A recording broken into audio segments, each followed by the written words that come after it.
Do I have everybody's attention now?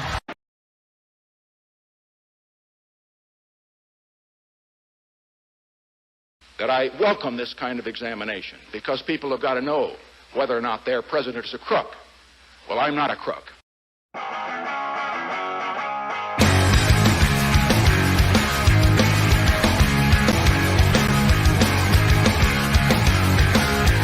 Don't wanna be an American idiot. We can make our beloved country the source of all the dreams and the opportunities that she was missing. Welcome to the American Idiots Podcast, the show where we take the most divisive headlines and put them to the debate with our diverse group of hosts. Join us as we leave no story uncovered and spare no politician.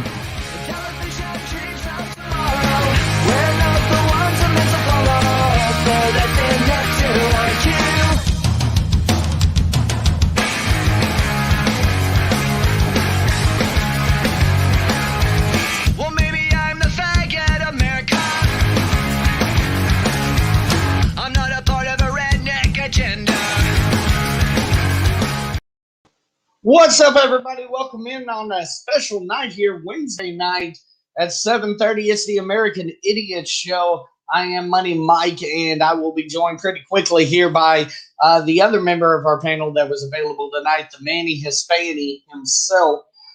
Real quick, some housekeeping things. Of course, if you're watching on YouTube, make sure to like, comment, share, subscribe, tell all your friends, yada, yada, yada, all that good stuff. And also, we actually have a sponsor in tonight's show, so I want to go ahead and give them a shout-out.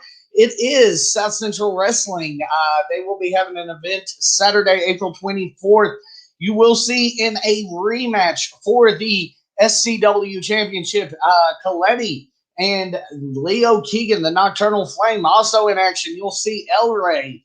I believe Haas and Avon Axel will also be in attendance that night as they look to carve their place out among the SCW. I keep wanting to say SCW Elite there in Mountain Pine. And, of course, the purveyor, the owner of SCW, the South Central Wrestling, the Manny Hispani. How you doing tonight? Did I do a good job? Doing good. You did a wonderful job. Manic Hispanic, as always, brought to you by Honeybee Products. We encourage you to go on to the American Idiots Facebook page and find the link, click on it, look at all their products. You never know when you might find something to help you. Have they hooked you up with a free 10 of that yet? Do what? Have they hooked you up with a free 10 of that yet? Yeah, this is. Oh, okay. Good. I was about to say, because we do kind of shield for them every week. I hope they're hooking you up. and the roll-on pain reliever is great. Awesome. Well, Manny Hispani, we're starting on a special night. I had some health issues arise Wednesday afternoon, but how's your week been? My week has been busy. Those who don't know, my wife and I have been cleared to take on foster kids in our place, and we actually got 2 placements. We were cleared Friday. We got 2 placements Monday. They don't waste any time, do they? No, they don't. It's a brother-sister sibling set, and awesome. And I mean we're basically providing a safe haven for them so that their parents can get their act together. The hope is always to reunite the family. Nice. Well, let's hope that does occur, because I know all too often here in I've heard stories about the foster care system where, unfortunately, children end up staying in the foster care system. So let's hope for the best case scenario in that case. Yeah. And it gives us a chance, to raise more, right? Absolutely. Conservative. Right-leaning Trump supporters. You know what we're talking about. I like how you were agreeing the whole time until you realized what I was saying. I mean, hey, it is what it is. I mean, I can't necessarily disagree, especially in today's society. Okay, so we got a lot going on this week. I definitely didn't want to skip a week because of the first topic we have, and I was hoping we had a bigger panel tonight. I think we may have one more straggler coming in. But the Chauvin trial, we haven't talked about this yet, but the trial began last week, and we actually have a story from KARE 11 on this. 5 full days of statements, testimony, and even tears in the Derek Chauvin trial, every moment of which KARE 11's Lou Regous has watched. Has anything been surprising to you from your perspective as a journalist and as a person who's watched every moment? There weren't these big picture surprises, but there were a lot of smaller things that I didn't know.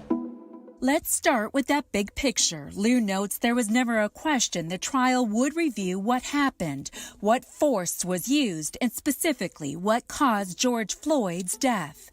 Out of the gates, one critical moment, the opening statements. The evidence will show that Mr. Floyd died of a cardiac arrhythmia that occurred as a result of hypertension, his coronary disease, the ingestion of methamphetamine and fentanyl, and the adrenaline flowing through his body. He did have a high amount of fentanyl in his system when he died.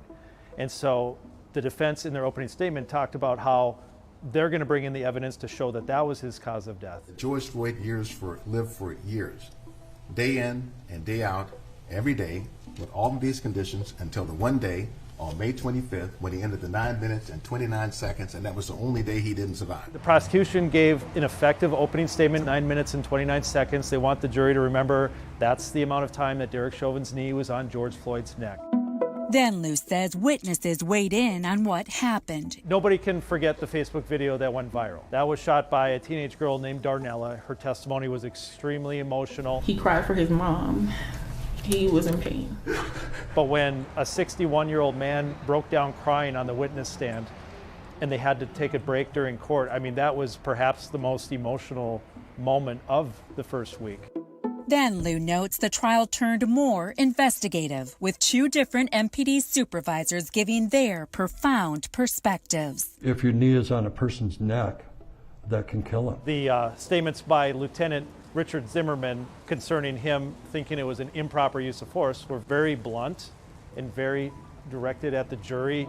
And finally, Lou says a moment of prosecutor-intended humanity was one to remember. One other witness that they had that was very emotional was George Floyd's girlfriend, Courtney Ross. Floyd and I both suffered with an opioid addiction. She talked about how each of them had injuries and got addicted to painkillers, and then the addiction of painkillers leads to getting drugs illegally on the street, and it's a story of addiction. 5 full days of moments. Now we brace for more. This is a marathon, not a sprint. Yeah.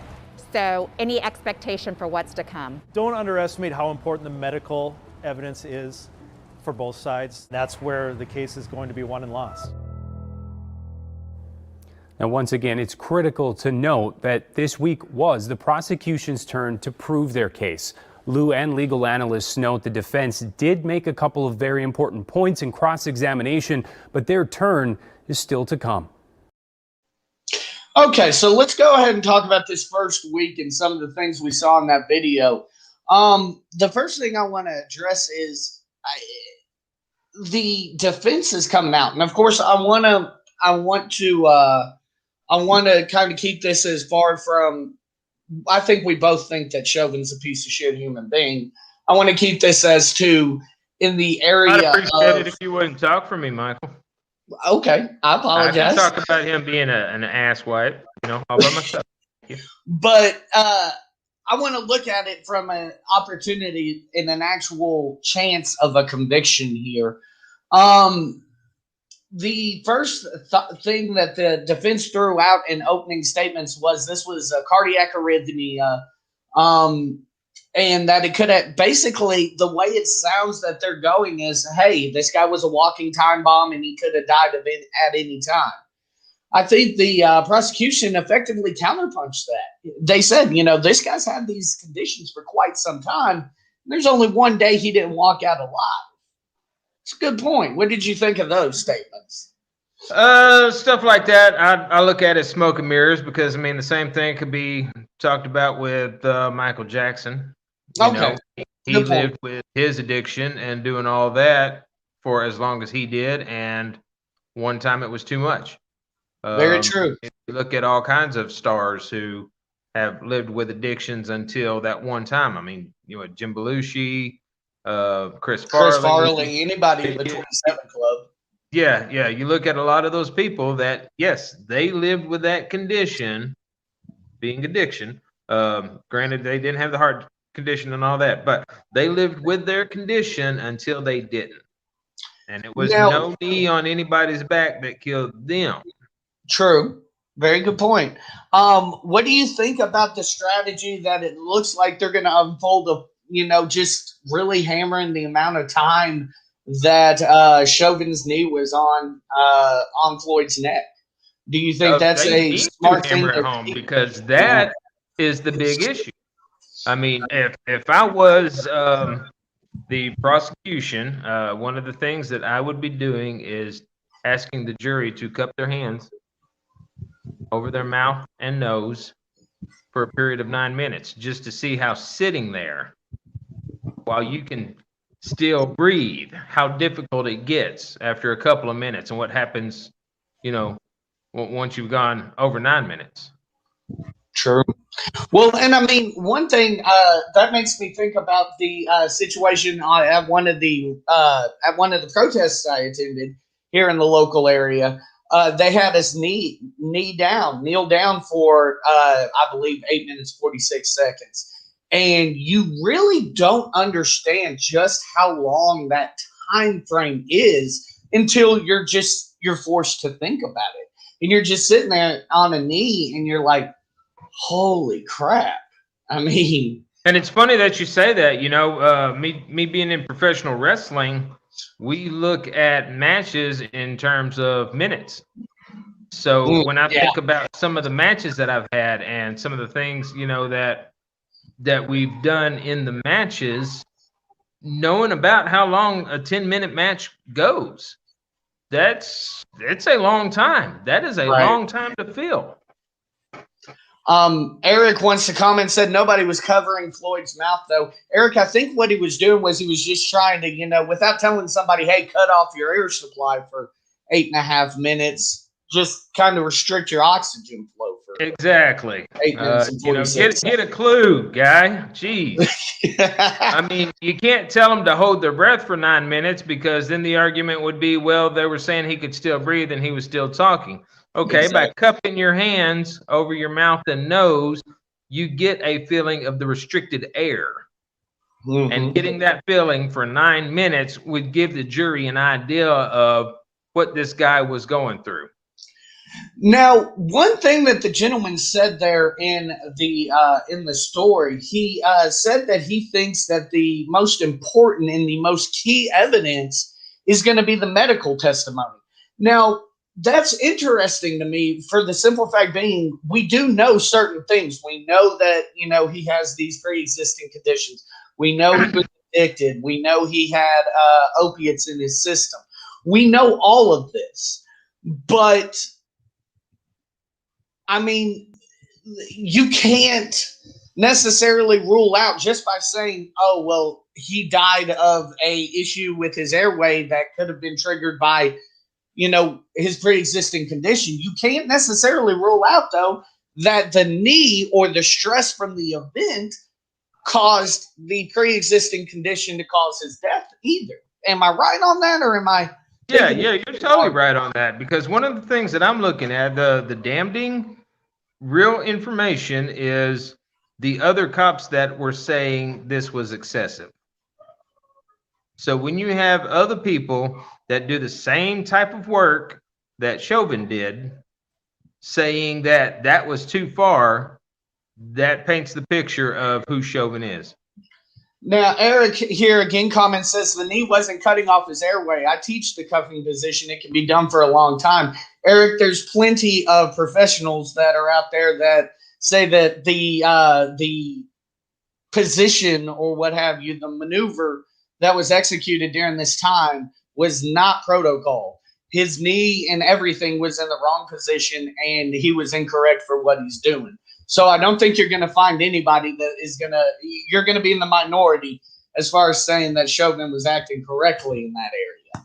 And I don't think that Eric is so much saying that he was acting correctly, and what Eric said there is somewhat true.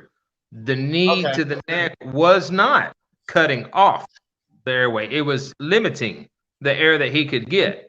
The fact that there were 3 other officers on him, I'm sure had something to do with his lungs being able to expand to actually pull in air as well.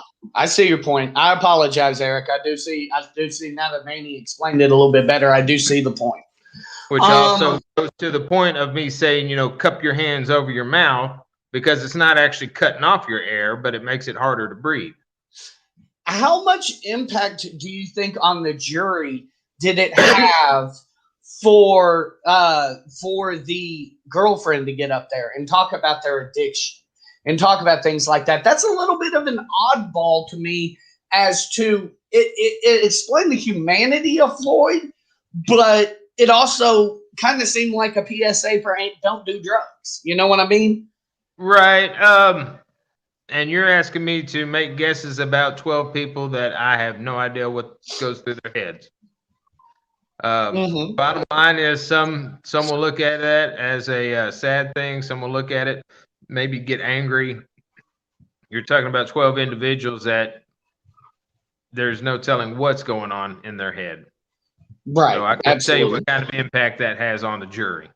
Absolutely. Good point. What kind of impact, I'll ask it a little bit more straightforward. What kind of impact would it have on you to hear something like that? Would that impact the way you're looking as far as a guilt and innocence thing?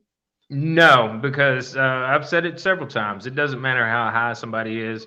It doesn't matter how bad their heart is. A knee restricting your airway for 9 minutes. That's the problem I've got. 9 minutes. Right. He wasn't resisting arrest that entire time.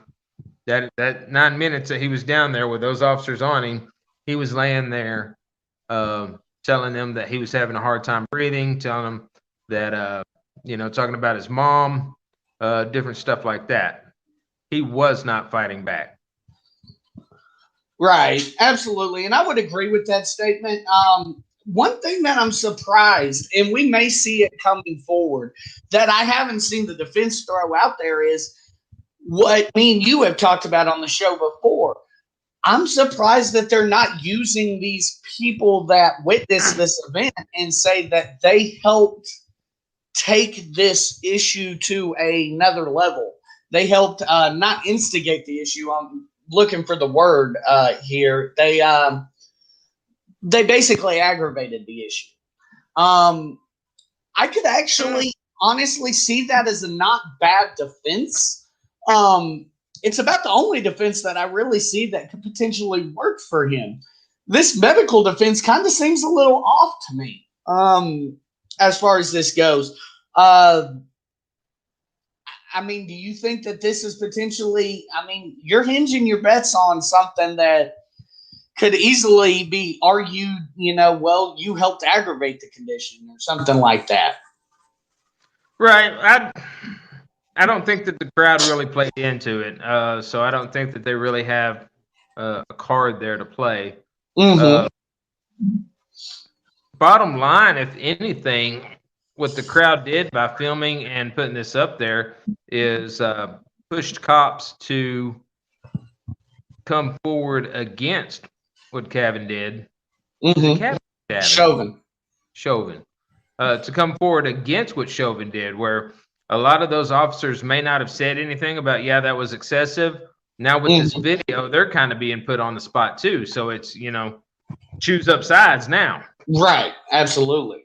And that's something that I am glad we are seeing is not only Chauvin, the gentleman who, perpetrated this crime, but also the gentleman who didn't help the situation and didn't do their job effectively in this situation by, preventing this from happening. I'm glad to see them get some repercussions as well, because I think that sends a message that, hey, we're going to stop this BS of if somebody does something wrong, we're going to sweep it under the rug. I think it sends a very good and plain message.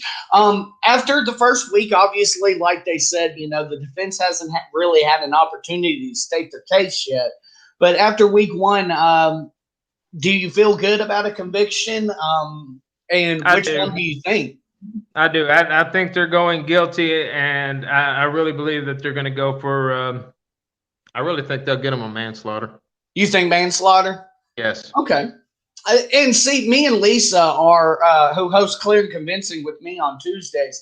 We actually have talked about this, and she said she thinks manslaughter. Where she thinks the problem for the prosecution is improving intent. Exactly. It is going to be a little difficult. The only really pathway I see to prove intent in this case is by saying that by Chauvin ignoring Floyd's cries, saying "I can't breathe," it proves that he intended harm. That may be weak, though. Right. And while I am not the most pro-police person, I will agree that sometimes people will say whatever, right, in order to get away. So I can understand a cop not taking the quote-unquote criminal's word for it that something is going on. Absolutely. Absolutely. Nevertheless, 9 minutes with somebody not struggling is way too long. I think anybody could say that is quite excessive, to say the least. Once the person stops struggling, I don't understand why the bullying tactics continue. Exactly. Well, I guess we thought we were going to have a little bit of a longer debate on this. I don't know what this "we" was. Y'all were the ones that wanted to shorten the topics. Y'all was like, "Hey, should we just have like 2 or 3?" And I said, "No." Well, I thought I didn't think this was going to turn into a disagreement. And actually, the one that I thought would be the hardest to convince and we would have the biggest trouble was Rich. And unfortunately, he wasn't able to make it due to some scheduling issues with us tonight. But, man, he texted me day 2 or day 3 of the trial. I forget when he sent that message, but he was up in an uproar because he finally saw the video and he was like, "Man, that's ridiculous." So, yeah, I mean, that was seemed to have been an eye-opener for him. I was really shocked and pleased to see that, now that he had seen the video, that he understood what the anger was about for sure. Okay, so moving on. How do you say this? I've been saying in my mind arch-egos. Is it archegos or? I've been calling it the same thing, archegos. Okay, arch-egos has been having some issues here over the past week, and we have a story from CNBC International.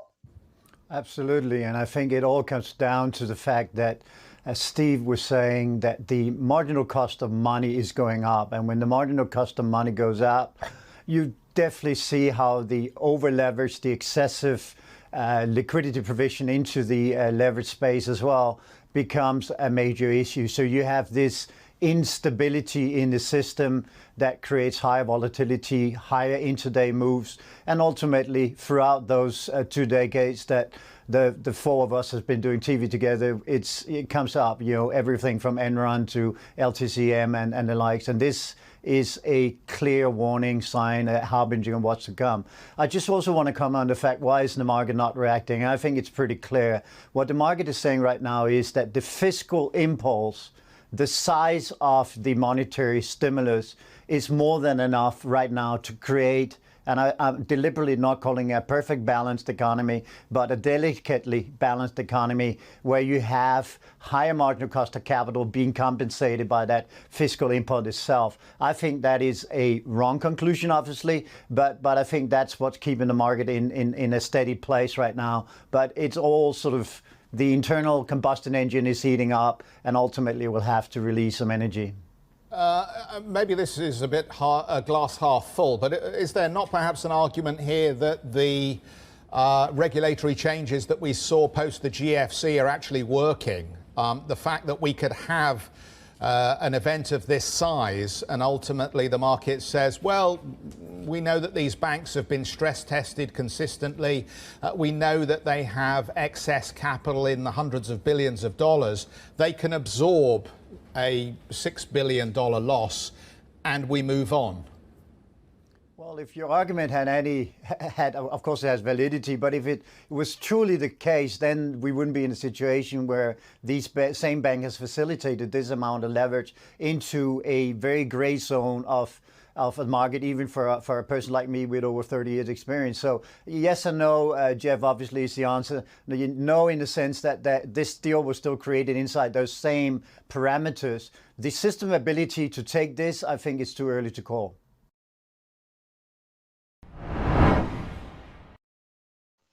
Okay, so I'm going to be completely transparent here with stocks and shit. This shit goes way over my head. I'm going to allow Manny to introduce this topic and kind of explain it a little bit better to me. I was hoping the video would, but that dude could not. Good Lord, could you imagine if that dude was giving like speeches or something? Like that dude was monotone as hell. That was pretty bad. So what happened here? Yeah, those short trades and stuff like that, as kind of whenever I started looking into, how stocks work and stuff like that. I don't know if anybody's ever seen the movie Trading Spaces with Dan Aykroyd and Eddie Murphy. Yeah. But yeah, they get into a lot of that stuff there. And I'm trying to look up exactly what they're saying happened. Thursday of last week, the firm managing the former hedge fund, and that's one of the issues I have already, is that this is hedge fund money. And why is hedge fund money affecting normal stocks? Really? Okay. Yes. Hedge fund traders Wealth arranged a conference call with executives at some of the largest investment banks in the world. The urgent topic, mounting losses at Mr. Huang's family office. Now then, if I'm not mistaken, Bill Huang does, well, I'm not exactly sure what he does. I was thinking he was a tech guy, but I may have the wrong person. But yeah, basically that's where I was starting to get questions. When you have hedge fund money affecting other normal stocks, why is there so much of a tie in government operations and the stocks, the capital markets? Very true. I mean, that's a good point. You would think that they would kind of be. You would think that they would be separated, but I mean, once again, you got to realize my knowledge of this stuff is very, very limited. But I kind of think of the open market almost like a Wild Wild West scenario. I guess anything goes to a certain extent. Right. I know they have laws to prevent certain things, but it seems like just about anything goes. If you got the money, you can do it. Right. So basically what this company was doing was, taking money from clients and buying stuff over here, and they were showing on the books they've got all this money, but it came out that they didn't have a lot of money in hand. So that caused everything to start dropping. That makes sense. So essentially what ends up happening here is they lied to a bunch of their investors. Right. And the investors are now kind of like, where the fuck's my money? Right. And so now the stock's plunging. You can make papers tell whatever story you want to tell. You can be the biggest company in the world or the smallest home in America based on how you spin your words on paper. That's one of the reasons I don't like the whole cryptocurrency. What is it backed by?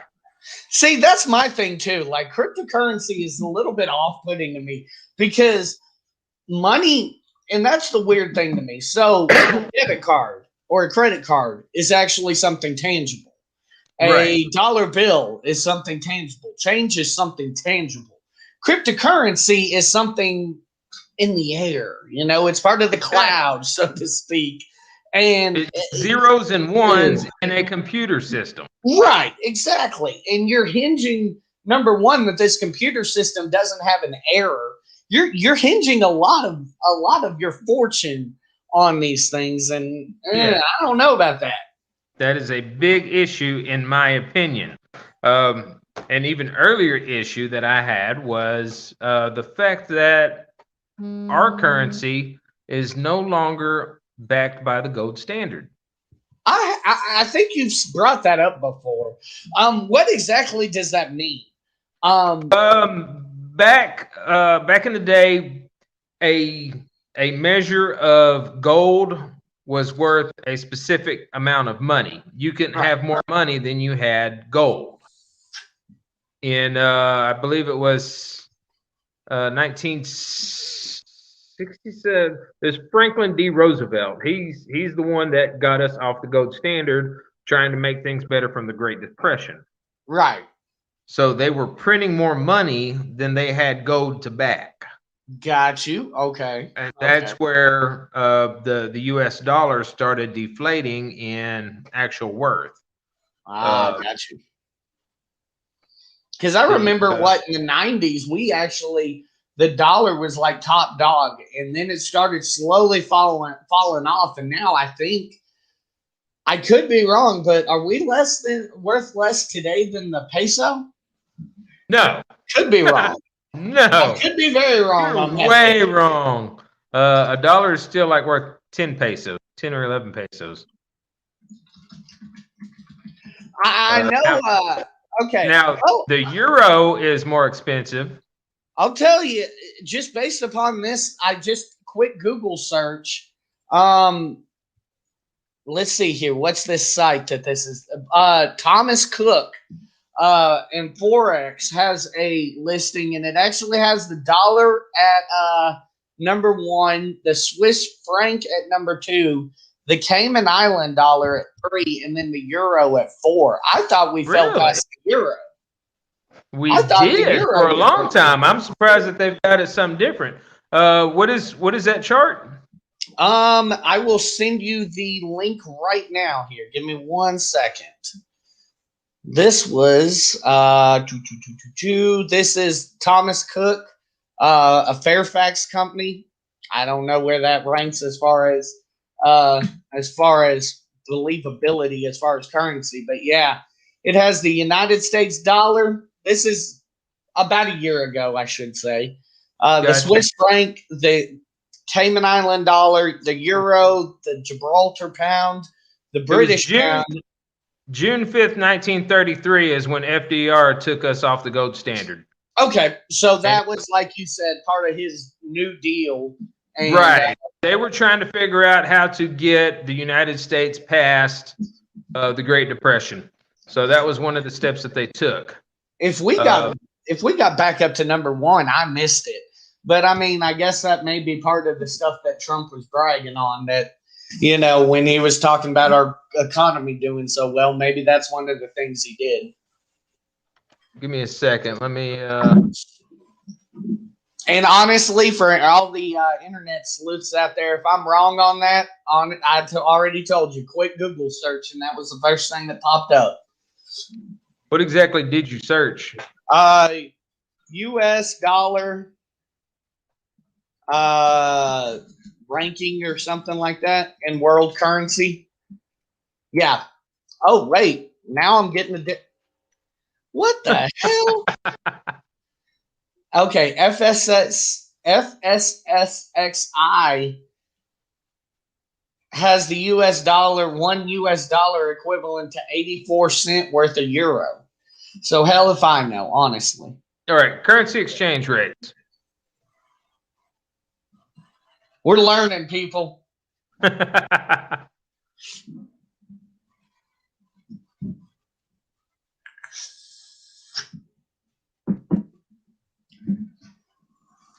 don't want a calculator or a converter. I want like a table.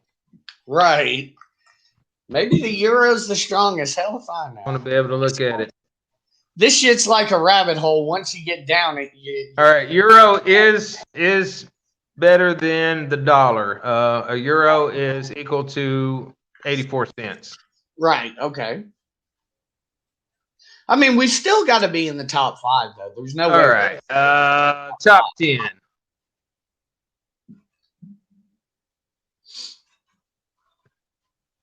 All right. A U.S. dollar is equivalent to 1.186 euros, 1.37 pounds. So then we would be worth more than the euro. Damn. Yes. And I don't know when that changed. That's surprising to me because I thought the euro was supposed to be the strongest currency. Or maybe It was. I think what happened with that was the whole Brexit deal. Yeah, Brexit was supposed to have hurt their economy. They were going through all that. I think that really dropped the euro. And then you get to... Where are we on the yen? Because China's supposed to be pretty up there, too. Japanese yen. It's Japanese that's the yen. My bad. I thought it was the Chinese that was the yen. The U.S. dollar is 0.0091. Okay. I mean, so the Japanese have money that's worth more than us. Huh. That's interesting. We'll have to look that up. The Chinese yen. Okay. So there is a Chinese yen. Is a dollar is equivalent to 0.1528. Oh, shit. The Chinese yen's kicking our ass. 15 cents? Dang. The Chinese got it going. I guess that makes sense because we are pretty indebted into China. So I guess that kind of makes sense. Right. Maybe we need to. Hey, it could be. It could very well be. Okay, let's see here. What do we got next? Seattle. So this is an interesting thing that we're going to get into here on Seattle because there's a little bit, you guys kind of brought up some good points as far as the autonomy of Seattle and how they've been operating since the protests in the summer. And, you know, what's going on currently in Seattle. So let's look at this story from CBS this morning. The city of Seattle has spent hundreds of millions of dollars on the problem of the homeless. Why hasn't it worked? Much of the focus that we've had has been around this idea of, you know, how do you end homelessness? You give everybody homes. And while I agree that housing is certainly an issue, a lot of it has much more to do with people having a place to stabilize, right? It's not just about housing, it's about connecting people with healthcare, with employment, with job opportunities, with education and social support. And we look at the supply of housing and build out more housing, but we're not really looking at how do we increase the capacity of people to afford housing. Although there are a handful of safe parking lots in King County, the city of Seattle per se has had difficulty in establishing a program that works. People who live out of their vehicles then park on the streets of the city, but because of parking rules, they have to constantly be moving from street to street, making it hard for them to access basic services. Because there isn't really a place for them in the shelter systems, they're moving into these vehicles long term and living there in that way. Right. Is this your home? This is my home. I've owned this for like 7 months, but I've been homeless for 20 years. So it's been a long struggle living from tent to moving into an RV. And when I thought about moving into an RV would be easier and I might get more help and providers will help us and get back on the right path, but it just made things more worse. What is driving homelessness nowadays? Yeah, so a lot of it, what I've seen, particularly with people living in vehicles, is that it's often it's labor market shifts. And so if you're in between that low income $45,000 that you need to make maximum to get into affordable housing and $80,000 that you actually need to live within this community, you're stuck. Ready to go back to the truck and eat your food? This vehicle is a way that they can afford to maintain a place within this community, to keep with their medical systems, to keep their kids going to schools, to maintain a connection with their VA, whatever it might be that helps them. Okay, so the guy said something interesting there that I really think is lost in the shuffle of a lot of homeless problems or a lot of the homeless epidemic. You don't necessarily just solve the issue of housing. You have to solve a lot more issues. A lot of homeless people I've learned through the years since I went through my own struggle, you know, you have people who are on who are retired, from the VA, for example. In my case, where I saw a lot of people, people who are retired from the VA who are living on these incomes. You have people who, are addicted to drugs, that you have to solve that issue to keep them out of the homeless problem. You have people that just don't work. You have to solve that issue. There's a lot broader scope of helping homeless people than just shoving them in a place and saying, okay, you may not have learned how to budget, for example, but here's a place, pay rent or you're screwed, and then 2 months down the line, where are they again? Right back in the same spot. I think this approach of, once again, kind of like we were talking about with the immigrants, finding the root cause and addressing it is a lot better than just shoving people in houses.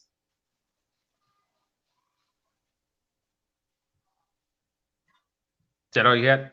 That's all I had. Okay. I was like, wait, what happened? I didn't know if you was about to say something or what. I agree there are a lot of issues that need to be solved in order to look at what is causing the homelessness. And I guess I said that backwards. There are a lot of issues that are causing the homelessness. But not all of the problems can be solved by the government or the people. True. When you choose to do drugs instead of pay your rent, that's a you problem. Absolutely. When a single mother doesn't make enough money to pay rent, that's a government problem. Well, and in the video, it was interesting. The gentleman said that he actually had more assistance when he was living in a tent than now he's moved into this RV. Yes. So I look at that and I say that makes sense to me, just because you actually, while it may not necessarily be the best form of housing, you do have a better form of housing than somebody that needs emergency assistance that's living in a tent. So that honestly makes sense to me, that this guy isn't getting access to as much as what he was when he was living, in a makeshift living facility. The problem I have with this whole thing is, if you make nothing, you get everything. True. Given to you. True. Once you get a job and you start making money, they start cutting off the assistance, which causes you to go right back to where you were, to ground zero, to need all the assistance again.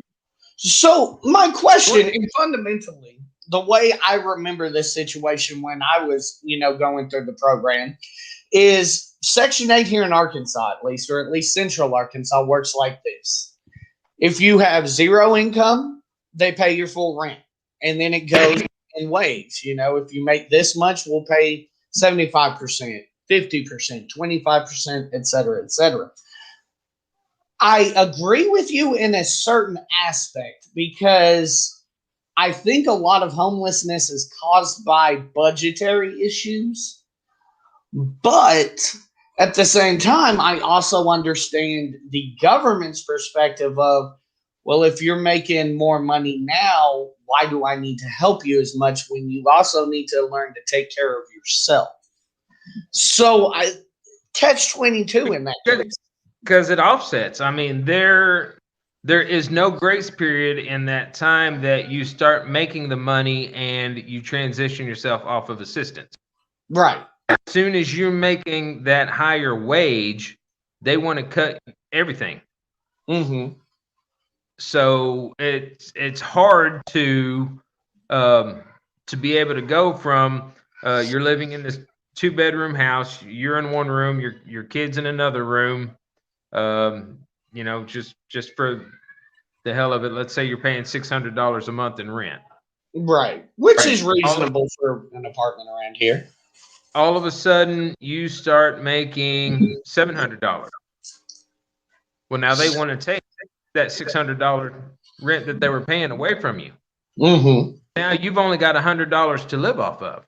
That's buying your groceries. That's Right. pretty much it. Right. And I can So, see your I point on mean, if there was a grace period to allow you to build something up, and what I was going to say was that's why I liked Donald Trump's push that he was trying to go with, that in order to get assistance, you need to be working. Mhm. Show me that you're trying and we can help you instead of us doing all the heavy lifting. That's something that I've told my kids. We will help you get up the mountain, but we are not going to carry you. It's not my job to pay for you and your household. So, and I guess the argument could be made the same as people make the argument about the people who were on unemployment getting the extended benefits over the past year. But the retort I have to that is, let's say you went from making $15 an hour and you were a high skilled laborman. You welded your whole life or what have you. And all of a sudden your job just goes away and you only have this job making $8.50 an hour, for example, minimum wage, or $8.75, I think it may be now. Maybe it's more than that. Hell, I don't know anymore. I see a problem there by saying that that is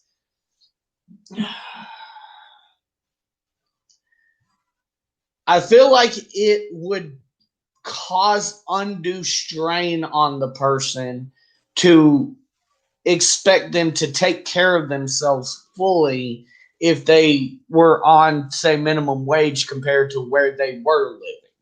You know what I mean? I feel like you're causing the issue to grow larger than if, you just allowed them to continue to try to find a job that paid them where they were.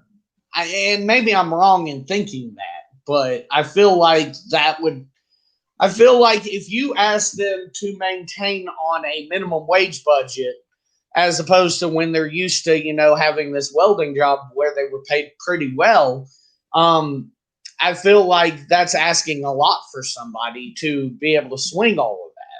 Whereas if they didn't find a job and they waited till they could find that job where they were trained and skilled in and had experience in, then they would have a higher success rate. But the other thing you got to look at is they don't require you to just take the first job that comes along. True. Whenever you have reduced hours or you were your employment is terminated, let go, fired, however you want to word it, you draw unemployment for. I think you can draw it up to 6 months. I could be wrong, but I think 6 months. And even after 6 months, I think that's when you have to start proving that you're making job contacts. Right. I've never been on unemployment that long. So, and I was going to say I have, but I hadn't that long. It's definitely not a thing that you have to go and get the first, McDonald's job that you can find, or something where you're making less money. Mm-hmm. They push for you to try to find a job in your field. Right. Well, and that is something that I will say, that I was very blessed in my situation in going through the VA system. And of course, I know not everybody has access to the VA system, but they work really hard, and I feel like there is programs. They're not as prevalent in the civilian community, but I feel like there are programs that will do the same thing, where they work hard to find you a job. Or if they say, hey, your job isn't really relevant anymore, it's going to be hard for us to find you a job, they find you or try to retrain you in something that is going to give you a similar outcome as far as pay goes. But you can get that at the workforce center also. I mean, they do the same thing, but even when filling out your paperwork, you fill out based on what you were doing. And then they try to give you contacts based on what you fill out. Okay. So they're trying to match you up to jobs that you're qualified for. Mm-hmm. Okay. For me, it's construction. For those who don't know, I am a journeyman electrician. So here in construction, there are slow times. Right, absolutely. So we plan, my wife and I plan for those as well as we can, but sometimes it just gets to a point where there's no work and I do get laid off. And because I do pay in taxes, I don't have a problem going and filing for unemployment. That is money that I paid in for that purpose. Right.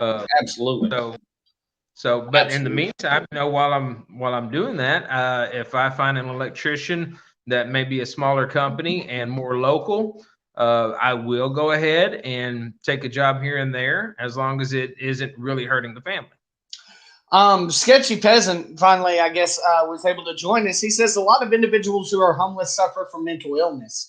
There is not a lot of services, and the services out there are very limited. Affordable housing is a big problem, too. That's another thing that I can say. A lot of individuals that are homeless do suffer from mental illness. I know in the VA system, there was a lot of programs to help those suffering from mental illness. I don't know. I can't speak for the civilian world as far as that goes. But if there isn't, I think that is something that also needs to be addressed. But one thing, well, and the other part of that is the specific story that they were talking about wasn't covering the mental illness aspect of it. It was talking about the people that just do not make the income to make a rent payment. So, I mean, we could always talk about that also, but you are right. There is a lot of mental illness out there, and a lot of it needs to be looked at. Absolutely. Now, I mean, obviously, we can't expect the world to, house people with mental illnesses or anything, or even, pay for people to go see a mental health physician. I mean, I guess we could, if we get into the free healthcare debate situation. But with that being said, that's another situation where I don't think, just like the gentleman said, shoving somebody in a house is gonna work out. I think that looking at it the way they do nowadays compared to where they were 15, 20 years ago is a lot better, because now it seems like they are trying to address root issues rather than just, hey, let's get you off the street as quick as possible and into a house that you may not be able to afford the rent on and never be able to because of these pre-existing situations. Well, and like I've said in the past, the property values that steadily increased for no real reason, causing people to charge more for rent, causing people to charge more for homes, that doesn't do anybody any favors either. Oh, absolutely not. Absolutely not. Especially, it's crazy to me. We've talked multiple times about the amount of houses that just sit empty. Meanwhile, housing prices go up. You're telling me that this house is worth so much money, but there's a house down the street that doesn't have anybody in it. When I talk to somebody that lives in a place I used to live in, this is late 90s, and I know I was paying under $500 a month for it, and now they're paying almost $1,000 a month. Please. Right. That's pretty damn ridiculous. And of course, full disclosure, in case you haven't gotten this yet, we're in Arkansas, and Arkansas is a very big owner right state. So of course, the renters really have no say in things. Sketch here says the first step needs to be affordable housing. Once someone is housed, then they can stabilize. Once stabilizing, they can gain employment and become productive members of society. I wouldn't disagree with that. I think a lot of it too, at least what I saw in my experience, is I don't know whether, I don't want to say the want to, but there was a lot of people in the VA system that were, homeless that, I've told people before, I never considered myself homeless because I had these great programs afforded to me due to my military service. And I never slept a night on the street. I never, I was in a place, I was in a facility where actually I ended up being in my own room, all sorts of stuff. And the day But that's not the case for all military, man. That's true too. There are a lot of military veterans that are homeless. What I saw too, though, were in the same facility, there were people who, would rather sleep on the street because they couldn't drink. they couldn't drink alcohol or they couldn't do what they want. And I think that becomes a want to situation. Right, too. right. That gets back to what I was saying. That's a you issue, not a government issue. Exactly. And I think that we also, we need to address the people that want the help, not the people that are going to fight us tooth and nail every time we try to give them something. I can hand you a flyer with all these programs afforded to you, but it's up to you to get off your ass and go find these programs and take advantage of them. That's my thing. Because I'll be honest, I think there's a ton of programs out there for homeless people nowadays. It may not be the situation you want it to be, but damn it, it's a better situation than where you are. And that, like I said, if there was some kind of period between you drawing the unemployment stuff and you get back on your feet, instead of as soon as you make that higher wage, they're pulling all of the benefits from you.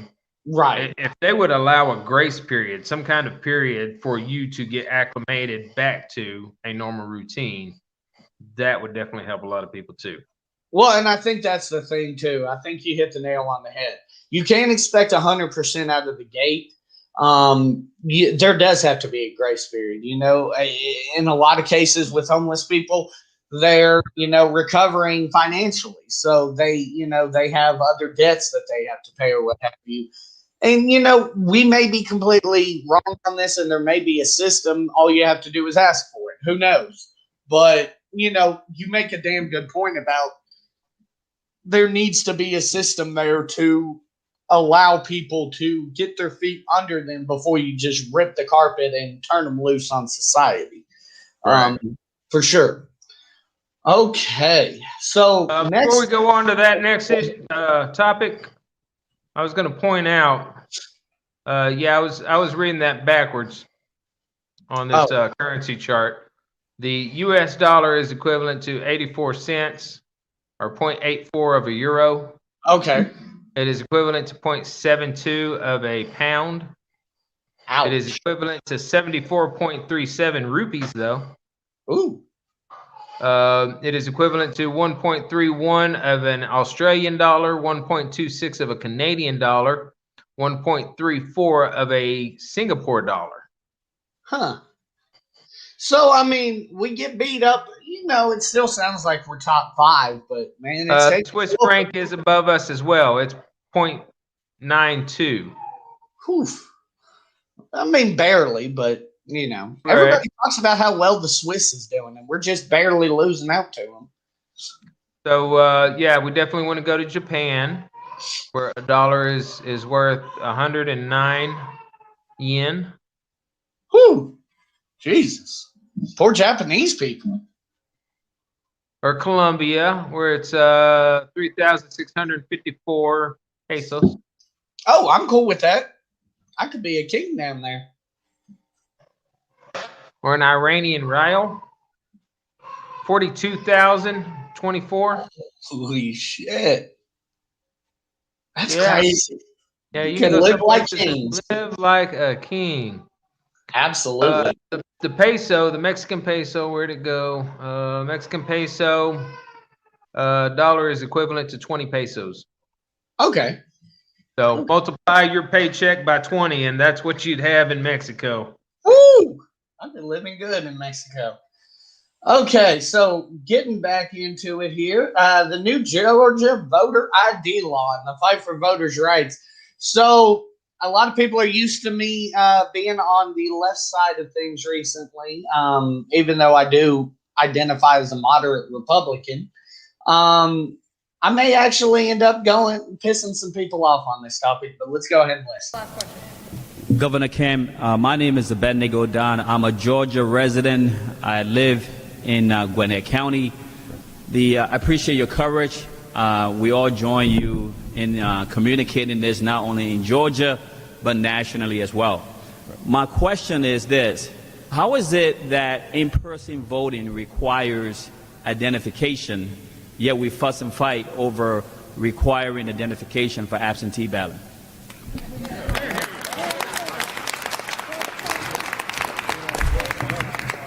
Well, thank you for that, and thank you for being here. And I think you make a very good point about the photo or voter ID requirement. And I will just tell you, on behalf of a lot of my friends in the General Assembly, some of them that I served with myself when I was in the legislature, there has been a lot of thoughtful discussion about how we do that and answer those questions. Well, what if you don't have a copy machine at your house and you can't include a photo ID?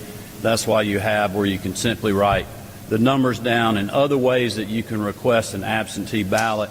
And again, I looked at this morning because I had a question about this on the free voter ID requirement, and if you don't have one, how you can go about getting that at your county elections office, at Department of Driver Services places around the state. Early in my days of being in the Secretary of State's office, we actually had, and I know when Governor Perdue was here, there was mobile vans and buses that would go around and help people get voter IDs if they did not have one. That all still exists in our state. I doubt there's very many people that do not have.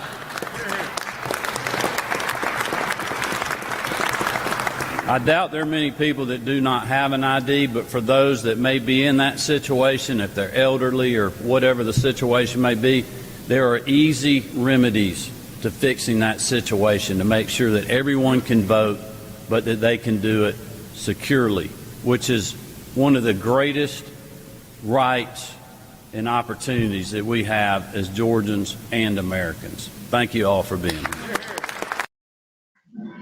So we really didn't glean much from that. So I guess I'll have to give kind of an overview of this. Governor Kemp, who you just saw there talking, signed a bill into law last week, I believe it was, that is highly controversial. It now requires you to present a ID to vote.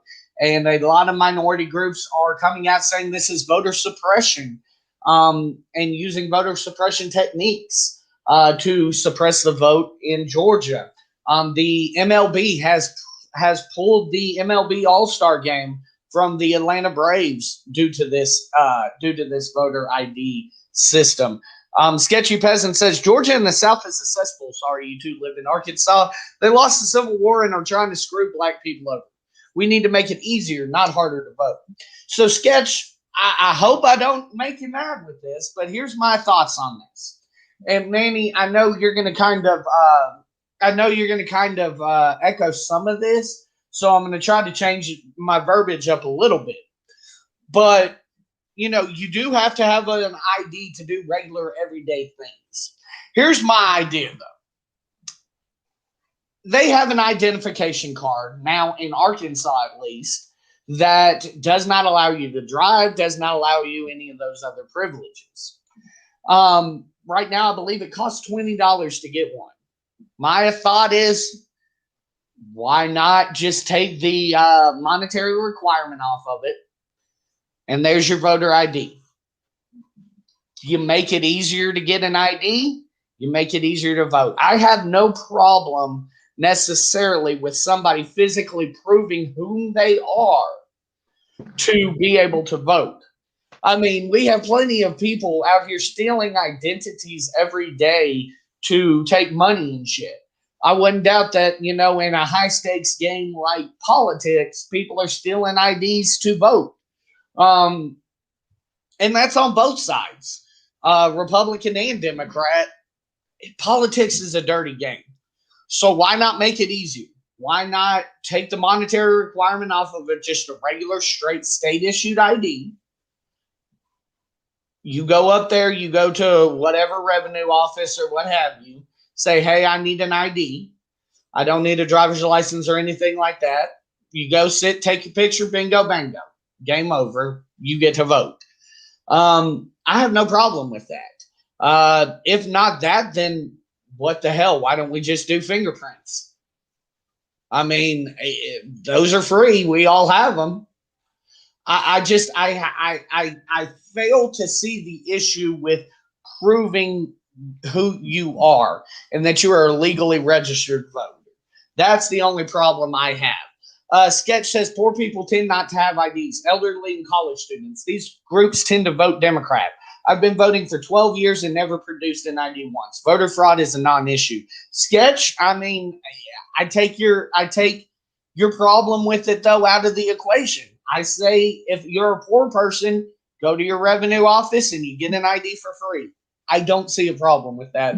Manny, I'll let you loose. I've been rambling. Well,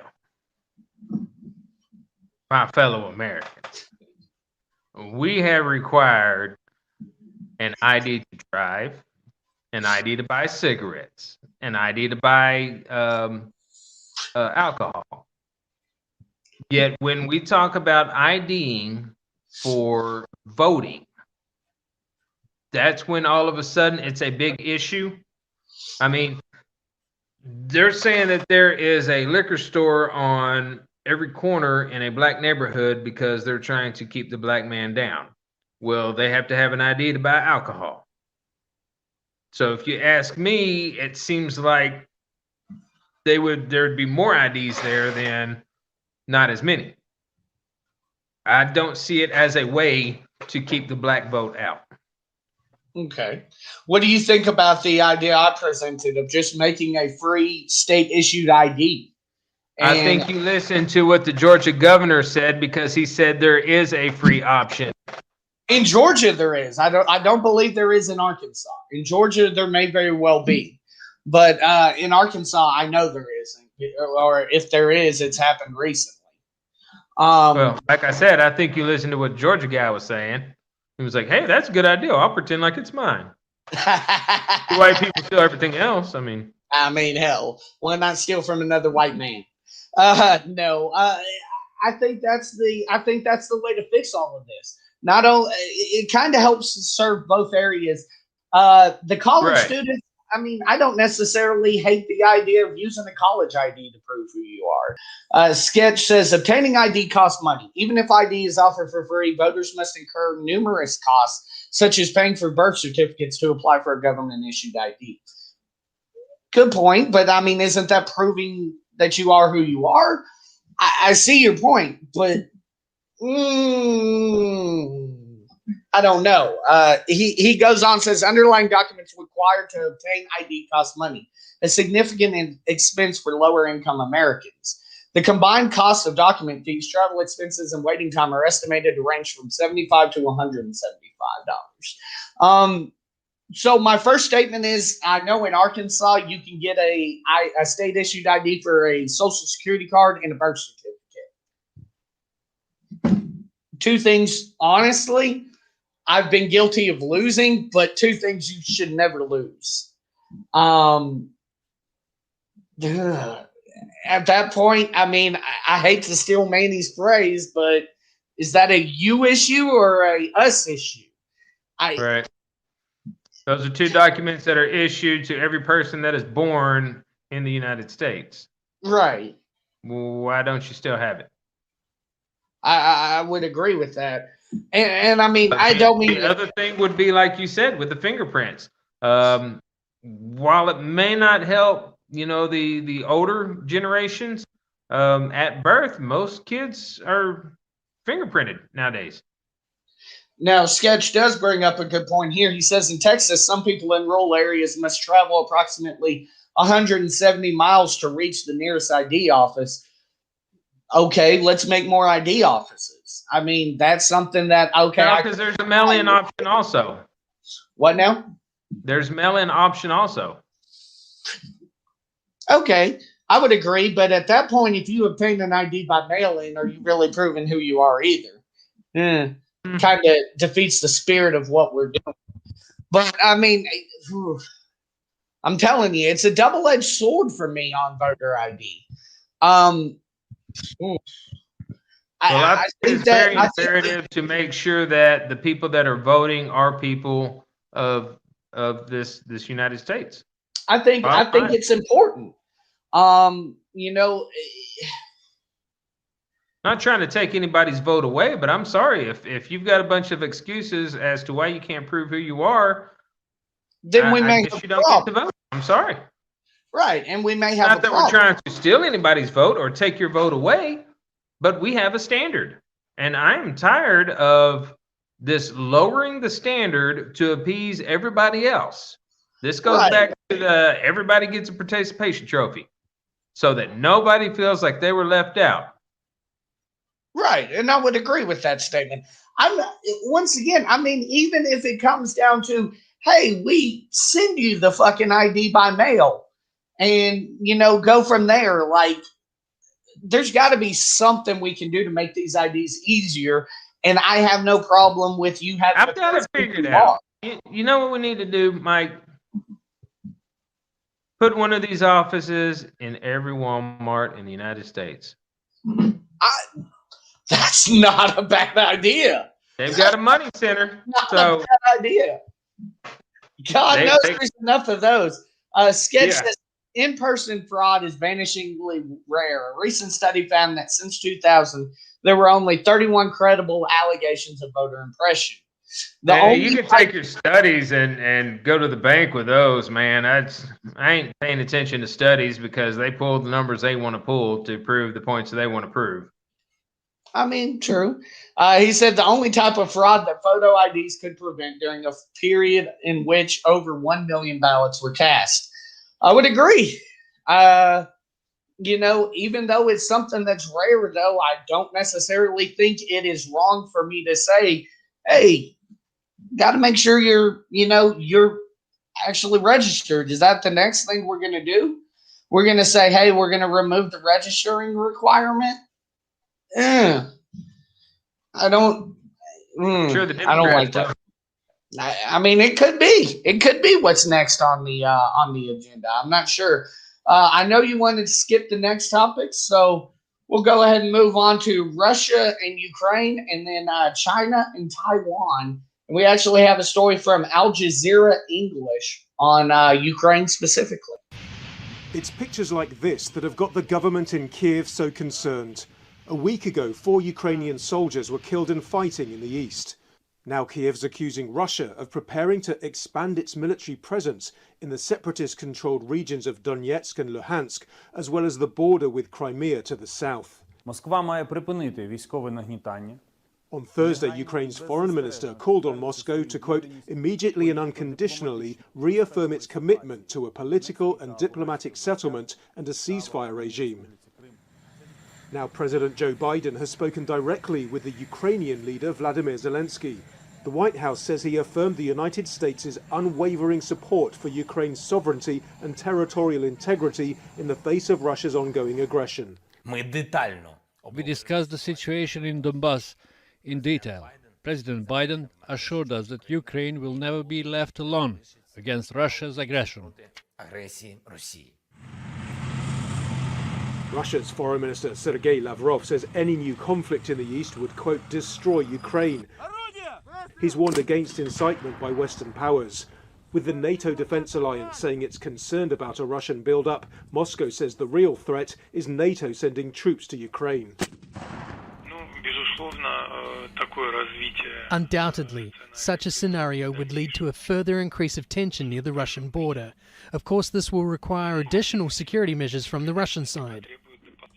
February 2014, the so-called Maidan revolution saw Ukraine's Russia-friendly president Viktor Yanukovych deposed and the opposition take power. The next month, Russian forces annexed Crimea from Ukraine, prompting Western sanctions. In April 2014, pro-Russian separatists seized part of the eastern Donbass region, starting the internal military conflict in Ukraine. In 2019, television actor Vladimir Zelensky was elected Ukraine's president. He and President Putin agreed to exchange prisoners and commit to a ceasefire. Last July, a ceasefire with Donetsk separatists was agreed, but it's close to breaking. And now the Ukrainian leaders provoked Russian anger. He went after the pro-Russia media empire belonging to one of Vladimir Putin's confidants in Ukraine, closing down 3 pro-Russian TV channels and severely weakening the influence of pro-Russian narrative in Ukraine. And keep in mind, Putin's overarching goal has always been to to put these puppet regimes in the Donetsk and Luhansk back into Ukraine. Despite the latest warnings, it's not clear whether there's been a real change. The Organisation for Security and Cooperation in Europe says there are far fewer ceasefire violations than last summer before the agreement came into force. Nadeem Barber, Al Jazeera. Okay, so here we go. Here's my thing on this. So I see your point on a lot of these issues of non-intervention and we don't need to be the world police, et cetera, et cetera. But I go back to World War II when we took a completely non-interventionalist mindset and we got drug in anyway. We got to do something here. Unchecked, these guys are going to think that they're going to get away with anything they want, and who knows when they're going to stop. So my question then becomes, how far do we check them? Do we send troops to support? Do we sanction?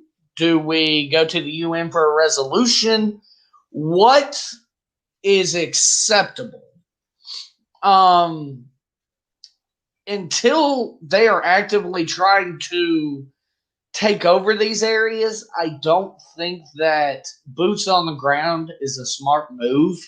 I think that will just needlessly hype up the issue.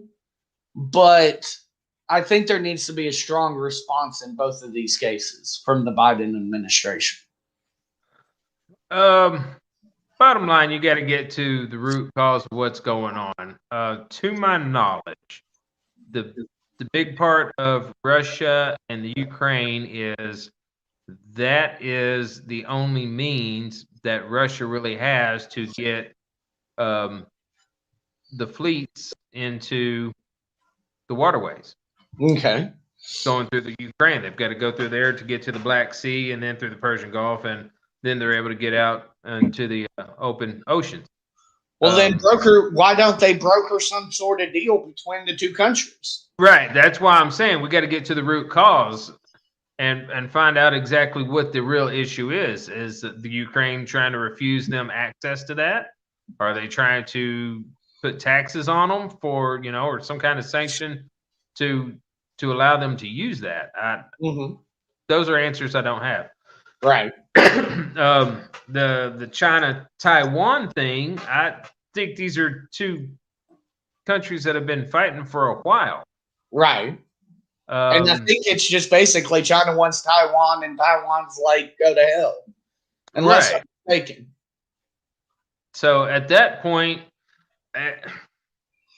without boots on the ground from China, there's really we have no ground to stand on to move our boots on the ground, is there? There's no moral high ground there. Well, it's one of those things where you get your big brother to let your bully know that you're not alone. So, you bring your big brother into the hallways with you. Right. That lets everybody know that your big brother is around. You never know when big brother's going to be there. So to actually have a U.S. military base on Taiwan somewhere, you're basically saying, well, if you're bombing Taiwan, you're bombing us. So we'll take that as an act of war. Right.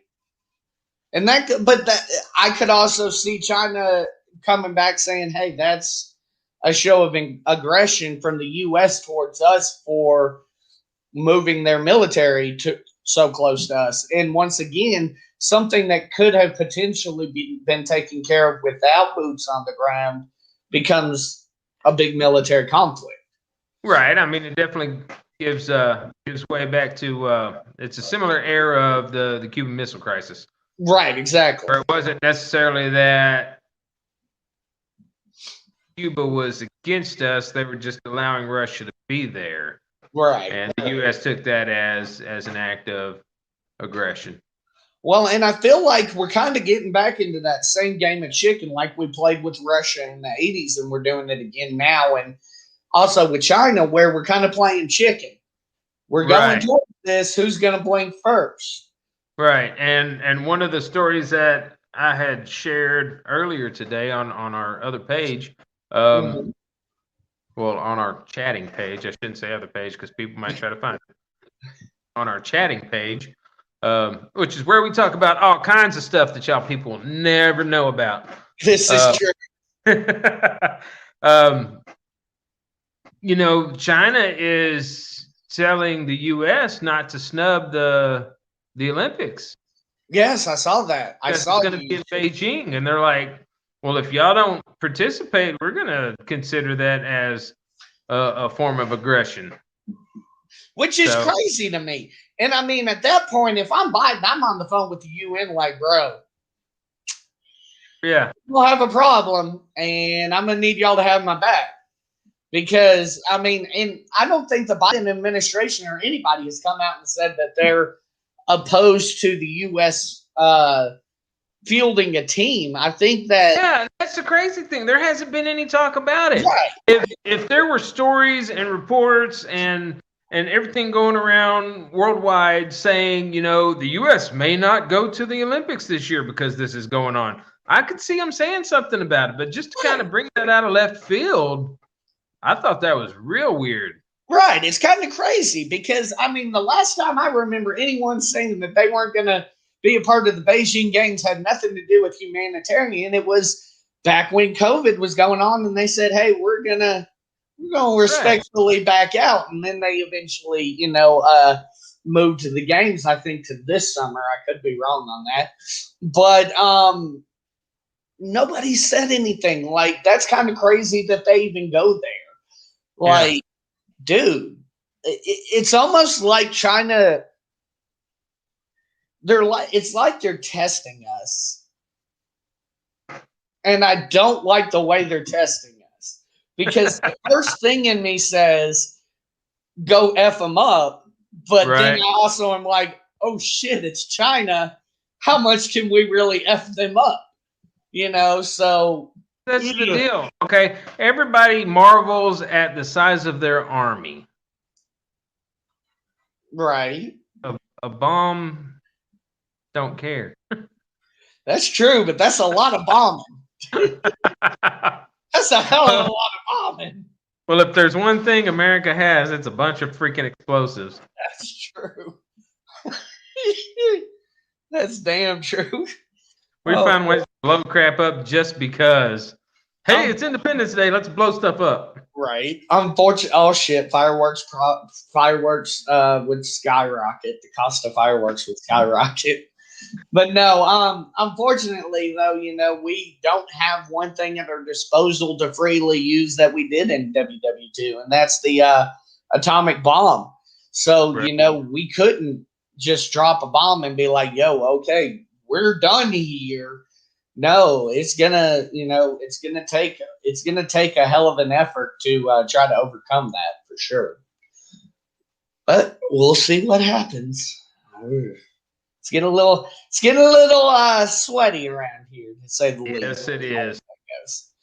Okay, here we go. Trans athlete bans. These have been pretty damn explosive over the past number of weeks. I have a little bit of an older story. I think this one was 2 weeks old, so it's going to talk about the Arkansas law, but it's going to be in the future tense that it hasn't passed yet. But there is the governor did sign the law banning trans athletes here in the state of Arkansas. And actually, he just vetoed a law, I think, yesterday or the day before that we'll get into as well. Mississippi is poised to ban transgender athletes from competing in women's sports in schools and universities. The state legislature passed the so-called Mississippi Fairness Act earlier this week. Last night, the Republican governor, Tate Reeves, tweeted that he would sign the bill, writing, and I quote, "It's crazy we have to address this." Mississippi isn't the only state debating this issue. Idaho passed a bill banning transgender women from competing in women's sports last year, but a federal district court has suspended the law, and it's yet to be enacted. Across our nation, at least 26 states have now introduced similar bills, mostly in Republican-controlled state legislatures. Gabby Orr now, she's a national political correspondent for Politico and has a new article out today titled "GOP Seizes on Women's Sports as Unlikely Wedge Issue." Gabby, thanks for being here. I don't know why it's unlikely. Doesn't this fit a pattern? Keep the gaze down legislation in state after state in the Bush 43 years. That legislation got the right to the polls. Now it's transgender. Use the thing voters fear or don't understand to scare, inflame, divide, and inspire them to go to the polls. Nothing new here. Well, it's definitely a tried and true tactic for the GOP, but it is interesting given the timing here because this didn't really happen in the 2020 presidential election. Former President Trump was urged by some of his advisors to talk about transgender issues, and he actually declined to do so, not thinking that it would help. And Karl Rove, one of the people behind that 2004 strategy that you mentioned, was advising him throughout the 2020 race. So the fact that it's now being brought up after the 2020 race has unfolded, I think speaks more to a Republican Party that is searching for ways to kind of overcome their failures in 2020, to sort of build a new coalition and find ways to regain suburban support that they hemorrhaged in crucial states like Georgia and Wisconsin and others. And, my sources who are pushing this issue behind the scenes, who want Republicans to talk about it, think that this could be something that resonates not just with non-ideological voters if it's framed as an equity issue, but also with the socially conservative base voters that the Republican Party needs to turn out. But do you wonder if this might backfire? I mean, the country and the suburbs that you talk about seem to be moving in the direction of inclusion. Could moderates be turned off by this? They absolutely could. And that's the risk that a lot of Republicans who are talking about this issue right now run, the more that they bring it into the fold. I mean, we've seen some of the most vocal voices talking about this in the GOP are Marjorie Taylor Greene and Ted Cruz. Those are not necessarily popular politicians with moderate voters, much less suburban women. And so it does run the risk of backfiring on the GOP at a time when we have really seen the country trend toward, supporting anti-discrimination laws, including Republicans. I mentioned a PRRI survey in this story that found that majorities of Republicans in 2020 actually supported anti-discrimination laws. Very interesting. Gabby Orr, thank you. Okay, so here's my thoughts on this, Manny. My thoughts are this.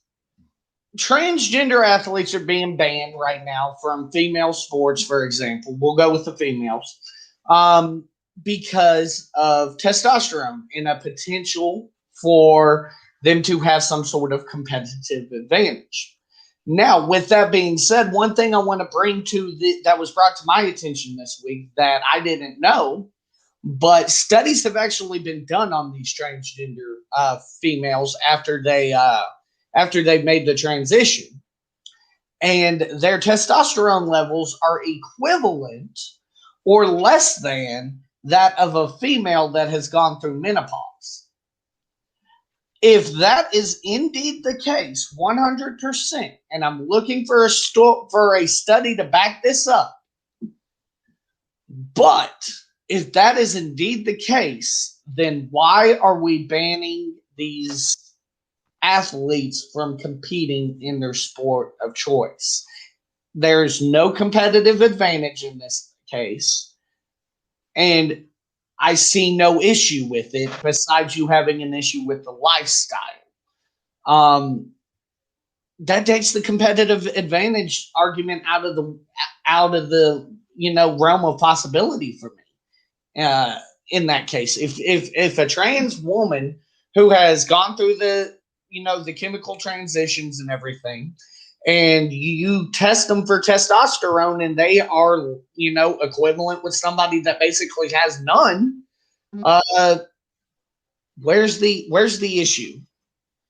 And once again, this is based upon something I haven't seen the study on, so I am currently looking for something to back that up. But that's something that's very interesting to me. If their testosterone levels are, actually less than a woman who is gone through menopause. Ready? The issue is that when developing muscle fibers, bone density, all of that type of stuff, they had the testosterone.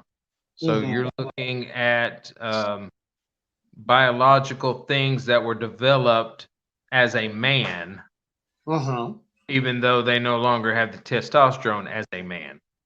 Now, would that still present a competitive advantage? And literally, Yes. I'm asking. Yes, and what I'm going to use to point that out is the number of records that have been broken all of a sudden by trans women in women's sports. Okay. There's no issue with women that are transitioning to men and competing because they're not breaking records because they were still biologically women whenever they developed. So just adding testosterone isn't what changes anything. It's the whole development. So one thing I've thought of, and maybe this would be unacceptable, but another thing I've thought of is why not have a completely separate platform for trans females and trans males to compete on themselves? But by saying that, you're not including them. True. Good point. And that's the problem that they have. You're not including us in your regular stuff. Okay, I see your point. Sketch says, I do not understand why people worry about transgender athletes. If you're worried about transgenders, then your priorities are messed up. Just let people be happy. They are not hurting anyone. Republicans, the party of don't tread on me, are the ones continuously treading on groups and minority groups who they disagree with. It sounds hypocritical to me. Sketch, I disagree. I disagree with that 100% because they are hurting someone. They're hurting the actual woman who was born a woman and who has trained for this sport all her life to be the top. And a man who decided he didn't want to be a man anymore beats her out. That's the issue I have with it. Right. Well, and I definitely want to see, like I said, I want to see the studies, on the testosterone levels. I also want to see, what you're talking about as well, because that's certainly something that could be a game changer for me as far as my thoughts on this. Because, if it's just something that can't be fixed by lowering testosterone levels, then unfortunately there's just nothing we can do. But if these people aren't trying to go out there, I look at this a lot like the HGH. A lot of what pops in my head is testing that's done for steroids and performance enhancers. A lot of this makes me wonder, hey, why can't these guys go get not guys.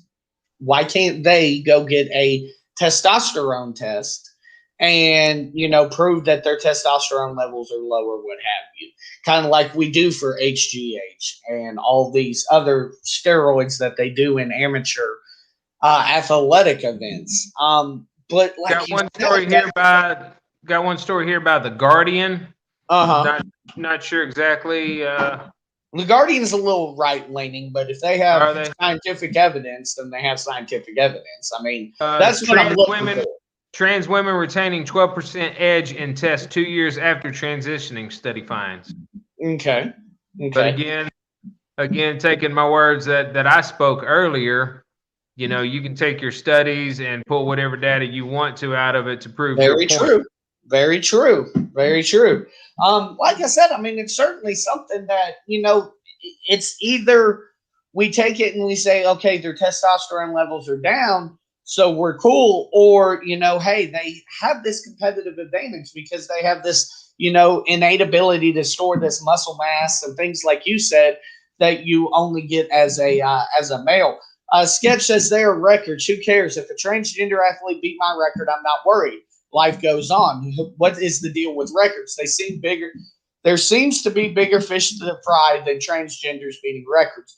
What Manny is saying, I believe, and Manny, don't let me misquote you here, but what I believe Manny is saying here, Sketch, is that they are taking these goals that were very hard to set by these women who worked their, in some cases, if we're talking like Olympic records, their whole lives to set.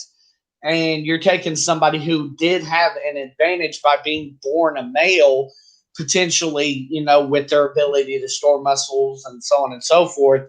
Even though they lack the testosterone, they still have a competitive advantage. And that's where he has an issue. Manny, did I get any of that incorrect? Yeah, that is 100% correct. Okay. You may not be worried about a record.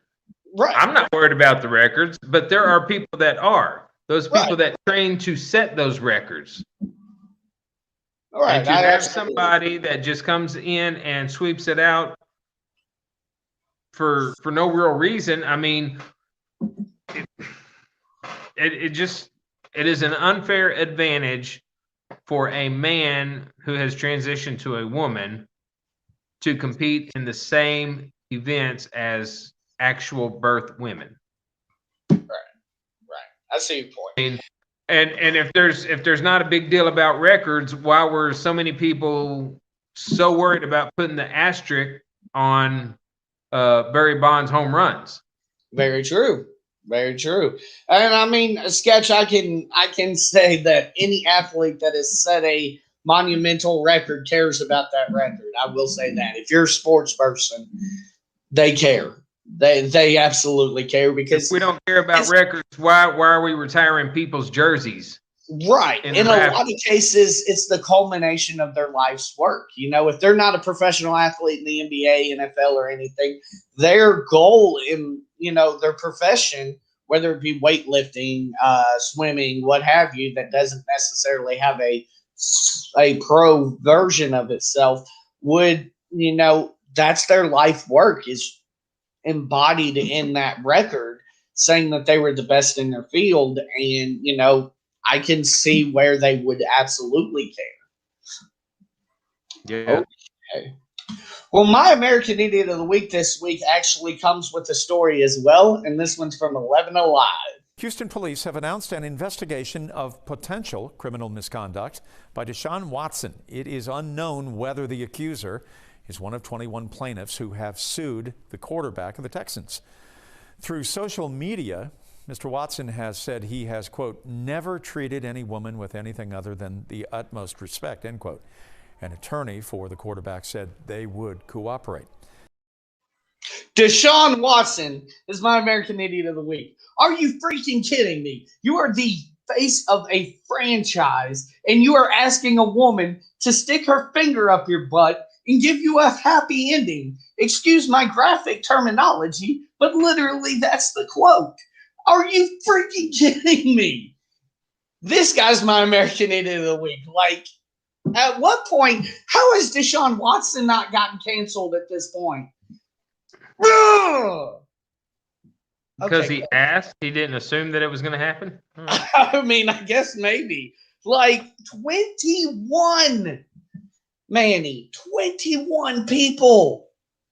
Hey, as long as he didn't ask him a second time once they said no, it's not harassment. Hey, I guess not, but my God. I mean, I'm not going to lie, I'm a kid at heart, and I laughed my ass off when I read the quote about him wanting to fingers stuck up his butt. But, I mean, yeah. Got to kind of make you wonder what started that. Right? 21 people. And this guy is still, not only, like, this could be a two-parter. Not only the Texans, but what the fuck are you doing, NFL? Why is he still going to play as of right now? Still going to play. Yep. Like, still starter. I don't get it. I don't get it. A guy takes a knee. No offense to anybody who gets offended by that. A guy takes a knee and is blackballed, and this guy's out here asking for girls to stick fingers in his ass, and he's still allowed to play. I mean, I guess it's about lifestyle choices. Maybe Colin shouldn't have taken such a stance. Oh, my goodness. Okay, Manny. I mean, first off, what's your thoughts on this whole Deshaun Watson thing? That's part of why I brought it up. Well, like I said, it is not a criminal offense to let somebody know that you were sexually into them. Once you continue to press the issue, if you've been turned down, then it is harassment. So do you, I guess what I would ask, do you not see, are you saying that you don't necessarily see anything wrong with what Mr. Watson did? I'm saying I don't see anything wrong with letting someone know that you are sexually attracted to them. Okay. That kind of stuff happens all the time. That is not an offense. If I was, just as a hypothetical, to tell you that I found you sexually attractive and you tell me you weren't interested and I went on about my business, never brought it up again, is it a crime? As long as you don't tell me to stick a finger up your butt, we're pretty cool. But if I continue to try to talk to you every chance I get and try to push it into that realm, then yes, that is assault. Now, I think though, not assault, that is harassment. I think the difference here is just, I guess the way he said it. What? The sheer number? Well, that too. But the way he said it, actually graphically asking for these certain things, yeah, I'd be a little put off by that too. Yeah, that could, but I don't know of any guy that just comes out and says stuff like that. Right. I'm pretty sure he hee-hawed around it. I don't think it was as cut and dry as the reports are. I'm pretty sure they're cutting to the mustard of it. Well, in the end, this is basically what he was asking me to do. Right. But yeah, I'm pretty sure he, introduced drinks and small talk and all of that before he just went for the home run. Oh Lord. Okay. Do you think he plays next year? Unless they can find actual criminal stuff, yeah. Okay. There's, like I said, there's no rules. Well, I can't say there's no rules against being a douche because there are moral clauses in most of their contracts. So true. And a lot of sponsors have distanced themselves from him. Actually, the owner of the Texans, his company, Reliant Energy, has distanced themselves from him as well. So it'll be interesting. Well, at the moment, it is a distasteful thing, not a criminal thing. So as long as it remains that, he will still play. They can't exactly cut him. Yeah. And then they're stuck paying him quite a bit of money, hefty salary while he's somewhere else. So yeah, absolutely. Okay, Manny, your turn. Honeybee. Idiot of the week. I didn't have an American Idiot of the Week. I had two American Idiots of the Week. Ooh, double Dion Holiday and Kevin Christian. Okay. Name sound familiar? No. I didn't think so because the media will not talk about this a lot. Okay. Okay. These are two Maryland officers who mocked and yelled at a 5-year-old boy because he left a school campus and didn't want to go back. So the cops actually go down, push this kid up against the building, frisking him, treating him like a criminal, yelling at him, mocking at him. That's our police training there. One of them actually told him, "I hope your mom lets me beat you." Are you shitting me? I don't get it. And they wonder what's wrong with our policing system. Right? De-escalation tactics aren't working on adults because you can't even get them to work for a 5-year-old kid. Fuck, it's not even de-escalation tactics. That was straight gaslighting, escalation tactics. That is plain and simple bullying. Yes.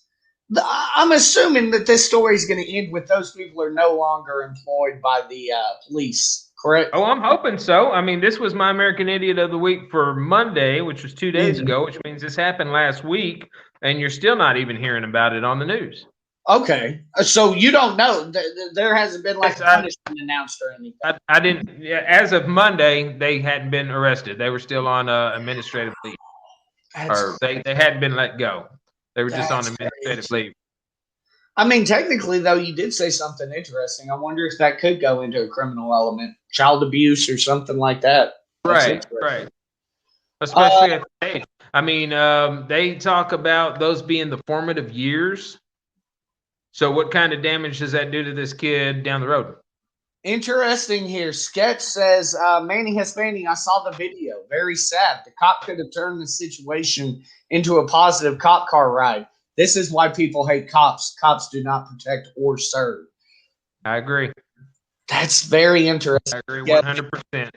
Once again, it's the embodiment of my issue with the police force as it is today. You know, there's so many different sects of people that have issues with the police force, but my issue is, you know, the police have gotten away from what they were there to do.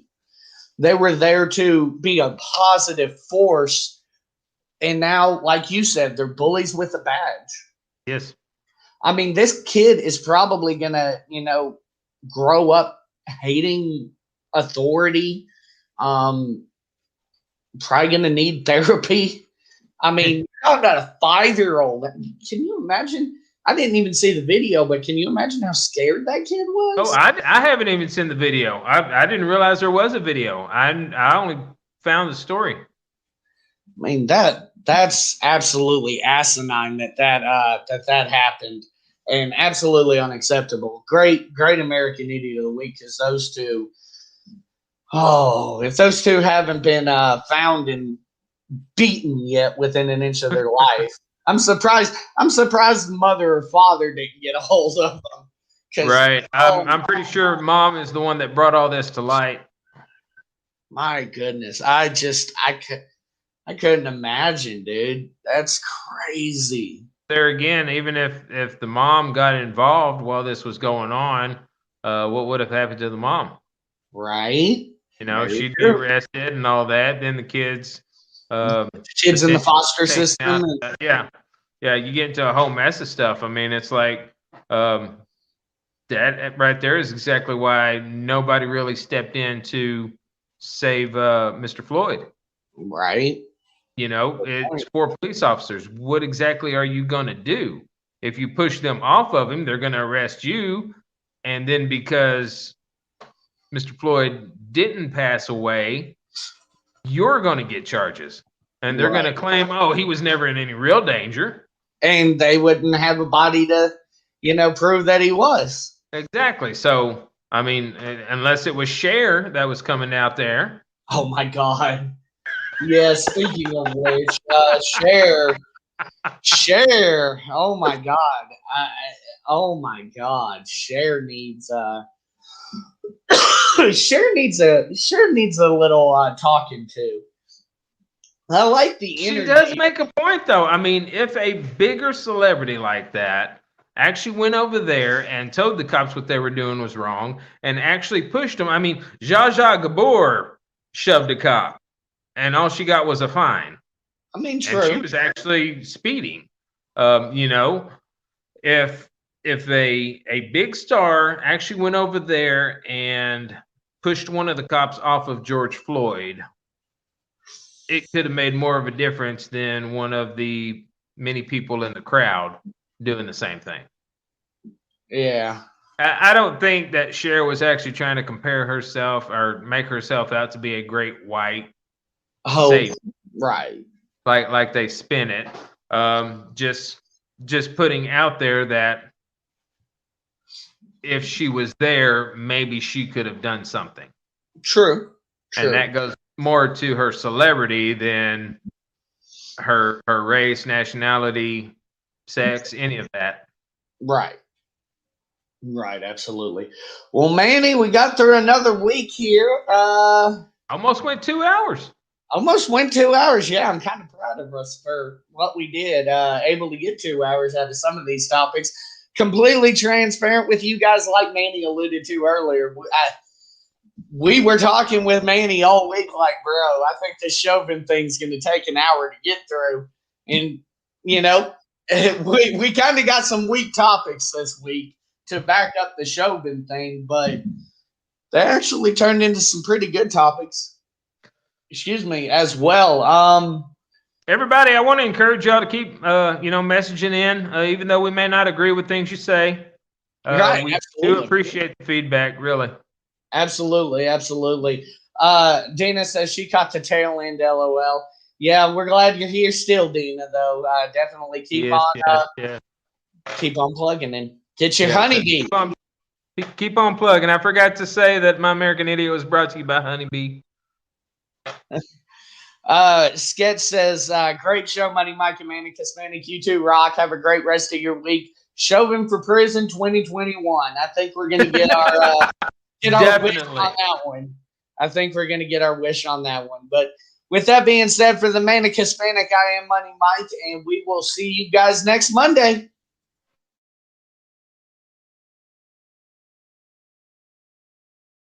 That I welcome this kind of examination because people have got to know whether or not their president is a crook. Well, I'm not a crook.